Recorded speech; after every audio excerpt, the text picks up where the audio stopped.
If you have never heard of Sweet Baby Inc., you might consider yourself lucky. Their reputation on the internet is not exactly the best. Sadly, their track record in the gaming industry is not faring any better either. Sweet Baby Inc. describes itself as a company that tell better, more empathetic stories while diversifying and enriching the video games industry. To sum it up, studios hire them to make their games more inclusive and less offensive. When I say less offensive, I mean what people of Twitter deem offensive. That is pretty much any pretty girl in a skirt. If you recall Anita Sarkeesian, it is almost identical to what she did. You approach studios, call the games problematic, and then sell them your solution. Sweet Baby Inc. have been doing this for years now and business is booming. However, the studios that get involved with them cannot say the same.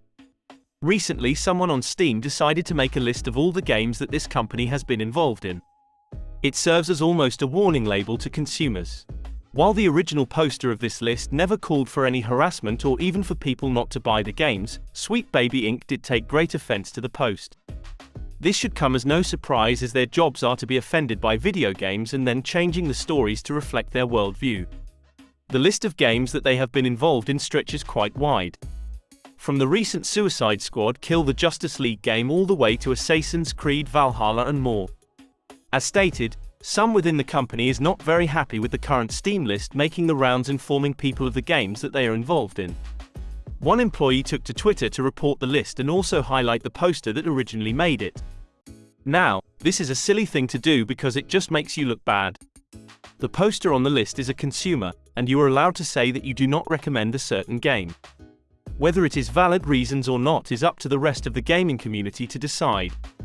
While Sweet Baby Inc. employees is also allowed to their opinions, you will still look bad if you respond to these type of things. At the end of the day, you are selling a service. If you put it out in front of people, they can review, critique and even hate it how they want. While Sweet Baby Inc. has the right to respond to that, it will serve no purpose. We all have human moments, but it is never a good look to do this. Another employee also hit out on Twitter calling for the post on Steam to be taken down.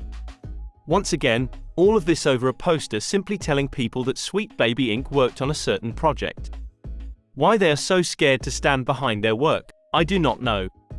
I would have thought that they are proud of the work that they have done. Them responding like this only turns this into a larger issue. When it comes to publishers and developers hiring these types of companies, I do not see that stopping anytime soon. Many publishers have lost touch with what the consumer wants. While developers might still have their pulse on the community, often, they are not the ones making these decisions. These diversity companies are hired by the publisher who knows nothing about gaming. These are often just billionaires who bought their way into the industry, or a publicly traded publisher who has a board of directors who make these decisions. They also know nothing. That is how companies like Sweet Baby Inc. weasel their way in. They approach the board of directors or the publishers directly. They will then show them a bunch of tweets calling the game a bad word like racist or sexist. These poor people on the board do not know that it is not a true reflection of their gaming community, and they then hire these diversity companies, and the end result is often devastating.